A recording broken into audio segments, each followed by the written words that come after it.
Anna Maria marche vers l'échoppe blanche d'une ruelle ensoleillée. Le chanteur se lève avec sa guitare et se rapproche de l'italienne aux cheveux d'un noir de jet. Une mèche tombe du visage cerné d'ombre, penché au-dessus de l'enfant. Lasciatemi cantare. Le timbre et la tessiture de la voix sont sidérants. Un accent soudain de tendresse fuse dans cette voix extrêmement rauque et grave. Le chant est presque interprété à voix basse. Le guitariste va s'asseoir de nouveau sur la chaise de plastique blanche. Il rejette la tête en arrière sous le soleil de plomb. Sa peau mate brille. La voix rocailleuse, éraillée, susceptible d'émettre plusieurs notes à la fois, continue de s'exhaler de ce poumon, de ce visage radieux qui a fait sourire l'italienne. Leurs regards se croisent. De cette oasis de bonheur, Anna Maria songe à son pays natal. Son pays natal qui lui revient sous la forme d'un souvenir inconnu, d'une aspiration à la joie de vivre.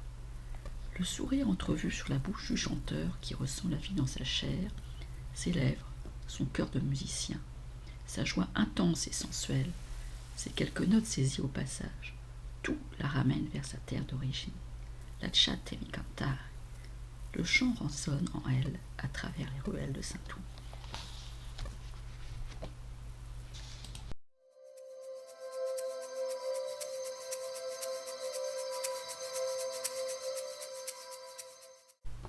Des arcs de pierre nue ouvrent sur des paysages d'automne, l'ocre d'or de feuilles semblables à des médailles antiques. Des paysages, des tableaux que l'œil contemple longuement. Des morceaux de colonnes puissantes, des membres brisés, recouverts d'une lèpre de vert de gris.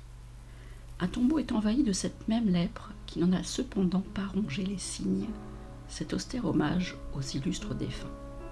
Un tombeau abandonné, semblable à un autel désert, un songe mélancolique au sein de ce squelette de pierre humide. Mendelssohn découvrit cette abbaye écossaise livrée aux lierres en pleine période romantique. Des notes d'une grande mélancolie en naquirent. Un morceau empreint d'une tristesse automnale, une morsure d'une telle suavité que l'âme de l'auditeur ne peut s'avouer avoir été violentée. Pourtant, la sourde mélancolie s'insinue dans les aigus et lui apporte un sombre tourment. Ces abbayes à ciel ouvert, ces abbayes enfantées par la nature et envahies par les âmes des rêveurs. L'humidité les habite, ainsi que la funèbre décomposition. Paysage d'or crépusculaire, le charme infini de l'automne s'étire au-dessus de cette miniature castrale à la splendeur raffinée. Mais l'immobilité des lieux et leur lugubre beauté masquent des événements terribles.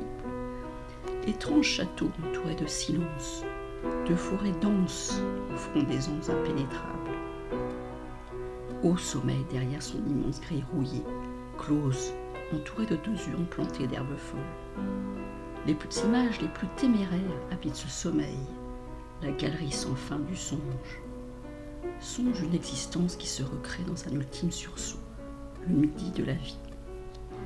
Et peu à peu reviennent en lui les personnages qui arpentent l'interminable chemin du souvenir, des visions, des fossiles à la consistance onirique, enquistés dans les différentes strates temporelles de la mémoire, où des souvenirs entraînent vers d'autres souvenirs, plus lointains encore.